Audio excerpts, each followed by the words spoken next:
Hey guys, Dirty Work 75 bringing you your F1 report for China. Yeah, China was the last race and what a race it was. But before we get into that, here's a few facts probably you didn't know about the F1 game and the China track. Well, the F1 game, the licensed version, came to Codemasters in 2008 and that was their first licensed F1 game. Many sort of variants of F1 games before that throughout the years, but the first F1 game actually came to the PS1 in 2001, and that's the first console racing game, I suppose, that was recognised. So there we go, a little bit of information. Tell your friends. Hey, next one. Now China, right? Completed in 2004. 26th of September was China's debut on the F1 circuit. 5.45 kilometers long, with some ridiculous straights, very technical turns, weaving sections. Turn one, hard right, immediate hard left. Very tricky, very tricky. Definitely for me. So there we go. China, yeah. It's had sponsors such as Rolex, Pirelli, and Heineken. So there you go. There's little facts and facts stuff, just to keep you going until we get on to the juicy stuff. Now, juicy stuff, that's what everybody wants to know. Nobody wants to know the facts, but I'm going to do it to you every single week. So, how was China? Well, China was very interesting. The weather. Now, when we all started, I think everybody commented on the weather, being that it was very overcast and nobody was really sure whether it was actually going to rain or not. Being that the setting is on dynamic, we don't know what the weather's going to be. It could be tearing it down in qualification and nice and sunny during the race. So the weather was hanging in there. Now this obviously cooled the track, which then played a part in my next point, which is tyre management and exceeding the track limits. Come the end of the race, checked on the race director, and practically everybody, maybe a bar two, exceeded the track limits, came off track. Now that is down to the tyres, easily no grip, lack of traction, and maybe pushing it too hard. And we have a cooler track, cooler tyres, you don't have that stickiness that actually keeps you on the line. So that was one thing it definitely took part within the China race. Now, apart from the obviously tyre management, what have you, we need to do a shout out. Well, we've actually got two shout outs. First shout out goes to NUFC Didas. Now, the reason we're going to do a shout out to this guy is his persistence. He generally runs at the back of the pack. He never makes a nuisance of himself, never gets in the way, plods on until the race is over. Now, we don't really hear much of him because he's a very quiet guy. Now, if that's him concentrating, then fair enough, you've got to do what you're going to do, fella. But we're tipping our hats to you because of the way in which you race. You're very respectful. People are passing you, stay out of the way. And if you come back on track after a spin, you're always very aware of what's coming, and you don't bring yourself out when the cars are coming down hard on you. So, well done, mate. Kudos to you, and very well raced and good effort. Second one goes out to the Beast. Yes, Elite Beast. The reason for this is it's down to his patience. Now, what do I mean by that? He was extremely patient in China. Several opportunities to pass and chose not to, whether because it was too dangerous, it was too risky, we don't really know. But he was very patient, and he waited until the perfect time when he had the window that didn't cause any danger to himself or anyone around him, and made the pass. So hat off to you, mate. Kudos to you as well. That's the two shout outs for China. So well done, guys, well done. Moving on. Okay, moving on. So we're going to talk about qualifier. Now, the qualifier threw up only one name from last week's quali, and that was Loki, who qualified in third. Done really well last week. He's qualified in third this week. So yeah. Second was last week's winner, Binary, qualified second, and done really well. And a new name in the table for the qualifier is Zygon. Zygon pulled the pole position, and ready for the race. So that was the qualifier. Moving on, the race. Now, race results are very nice, yeah. So, race results. Looney Tunes, who had no power issues, none. His Xbox stayed on. It was guarded at all times by sentry turrets. The power was not switched off. The children were locked under the stairs, out of the way. He pulled third. Now, he started 8th on the grid. So 8th to 3rd, a good comeback from last week. Got himself in the podium and got himself some points. So yeah, well done to Loki. Pulled in the second. Yeah, it went from 3rd in quali, 2nd. Loki has pulled a 2nd. Okay, which obviously leaves one spot open, being the pole. Well, who got the pole? It wasn't Zygon. No. It wasn't anybody that got on the podium for the quali. It was Parch Monk with a 1 minute 38.940. Blistering pace. And he took it quite comfortably, to be honest with you. Although in the sort of the last third of the race, there was some seriously close racing between the top 4, to the point it was almost a formation lap. Very close to each other, side by side in some of the tightest turns. And in some cases, there was a couple of contacts throughout the race. Some minor, some not so minor, that obviously maybe will be getting reviewed. However, the racing is that hard, it's that close, and it's that fast that it's you know, it's going to happen. It's how we bounce back from it and how we take on board what's actually happened and learn from it for the next race. Now, saying that, moving on to the next race, I think is going to throw up a few, I don't know, a few squirrels. I don't know why I said squirrels, but squirrels, alright? The reason I say this is, for the next race, you're going to have to wrap up nice and warm, big jacket, hat, well, you know, if the bits come down here, some gloves and some wheelie boots. Because once you've downed your vodka, you're going to need to stay warm for this one. Yes, we're going to Russia.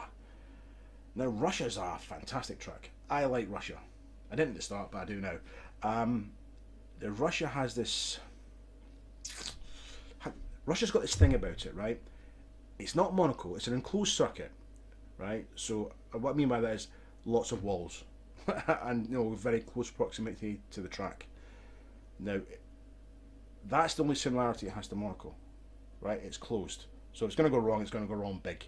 You know, you've very little room to run off and save yourself. But Russia is fast. It's a fast track. You've got long sweeping bends, in a hard rights, hard lefts.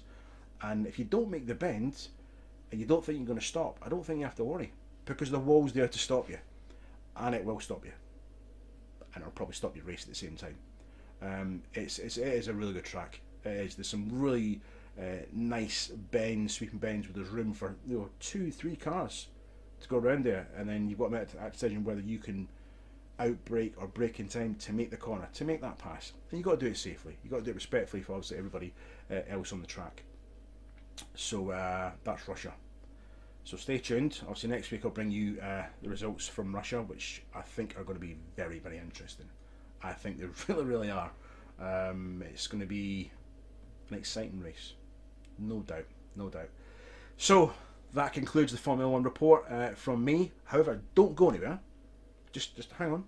We're not quite finished. Okay, I know this is the F1 report. However, Forza 6 Can-Am Season 1 is now finished. So stay tuned. I'll be back in just a second and I'll give you the results of the Can-Am Season 1 on Forza 6 with all the glorious details. So stay tuned, back in 2.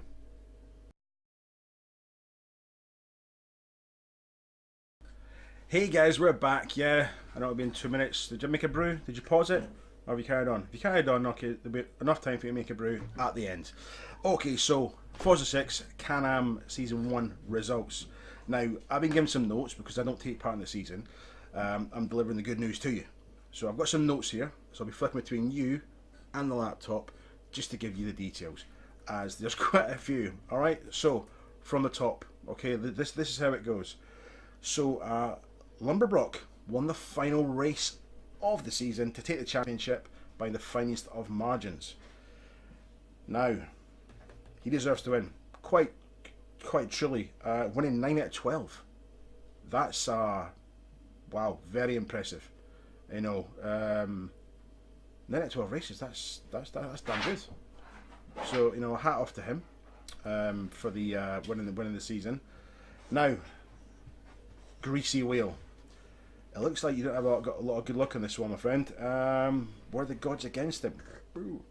Let's see. Going into the last race, at one point ahead in first, despite not winning a single race in the season. But fate struck hard yet again. Catalog of disasters throughout the season kept Greasy from pulling clear on the leaderboard, and stopped him from chasing Lumberbrock to the end. Well, obviously these things happen. You get good races, bad races. You get the seasons where things go well, the seasons where it don't. You know, hey, it's a yo-yo in it, good and bad. You know, it's just the way it happens. Now, during the season, we've had some remarkable bad luck from drivers, including. Now, this is a list. This really is a list. So we've had someone missed a race due to misunderstanding the start time. Now that's 101. That is 101. Always remember your start time, okay? Someone mistook laps for the pit window. Now I don't know how that happens. I don't. But I can imagine in the party, whoever it was probably got a bit of stick, and rightly so. You know, if you got told you got a pit, you got a pit. Now the pit lane's kind of designed a certain way, so you can't really get it mixed up with the track itself. But obviously somebody did. Steering wheel failed to respond after bumpy rumble strips. How big were the rumble strips? How big were they? Wow, if it's really going to switch your wheel off, that's serious, yeah. Extra pit stops for whoever's wheel got turned off there, and some sad and some serious news. Rainey's dog apparently ran onto the track. Now, I'd like to say at this point, you know, no animals were harmed in the making of this video.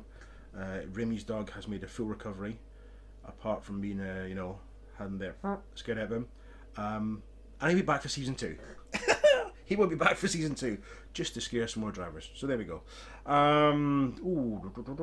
Melon Mal held on to the lead on Monza. Had Mal held on to the lead in Monza. He'd be one of the top 2 drivers. They would have tied. But obviously Mal couldn't hold on to it. Maybe the pressure got to him. Lumberbrock with a classy overtake on the chicane. The final lap gave him the victory. So, you know, overtakes and chicanes, they're risky business, but you got to know what you're doing. You got to make sure that window's, you know, nice and tight enough for you to get through, but not too tight where you take your drivers out. So well done there, mate. Well done there on the pass. Melon drove well and challenged the 2 front runners on a number of occasions, finishing the season in 3rd. So obviously Mal's taking the last podium spot for season 1, obviously, which gives everybody else loads to do. You got to chase that podium, or even just get through the season. Get through the season in one piece. It's an achievement, is it not? Moving on, Lucky Eddie. Okay, nipped 4th place by 1 point, so he almost got Mal there. Almost got Mal. Had he been a little bit luckier, he would have got 3rd. Hey, you know, that's the way it happens. Remy in 5th. Nice one, Remy.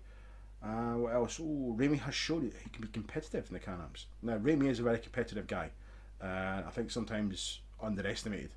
But no, you never underestimate Big Rames. He can push you to your limits. He can push you to mistakes quite easily if he wants to. You know, he's a jolly old fellow, but you know, when it's racing, he takes it seriously. Apparently, he can be a pain in the arse on a number of occasions. No comment. I won't comment on that. That Remy can be a pain in the arse. I'm not going to comment whatsoever. But there we go. Fair play to I Can't Drive, known as Poppy. Okay, alright Poppy, hope you're watching this. Who found the cars hard work but turned up each week and tried it. Now that's what it's about, right? You know, if you're new to a game, that's the best way to do it. Every single week, tip up, and it doesn't matter whether you get the bottom points, which proved in with the last clan season I had, where Marble Echo, she tipped up every single week, and in doing so, won the Clan Cup, because other drivers who were, you know, better drivers than her, but weren't tipping up. So it just goes to show, if you're consistent and true to yourself and just keep digging in, you get results. It's the way it goes. All right, a successful first season for the Can-Ams.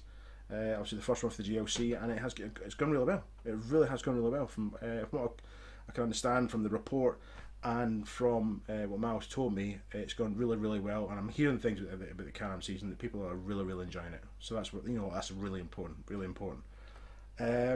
Last fact I've got here is 18 different drivers over the 6-week season. That's a good turnout. That is a good and consistent turnout, and it's what we need. There's nothing worse than being on a track and it having been an empty track. If it's an empty track, it can be very, very boring and a very lonely race. But there we go. So, lastly, congratulations to Lumberbrook for being the champion of Season 1. Now, will he be the champion in Season 2? We don't know. Right, it's for the rest of you to make sure that doesn't happen. Okay, you can't let him win 2 seasons in a row, so get practicing. Okay, get yourself in there and push, push, push. And good luck to everybody. So, that's your Can-Am report.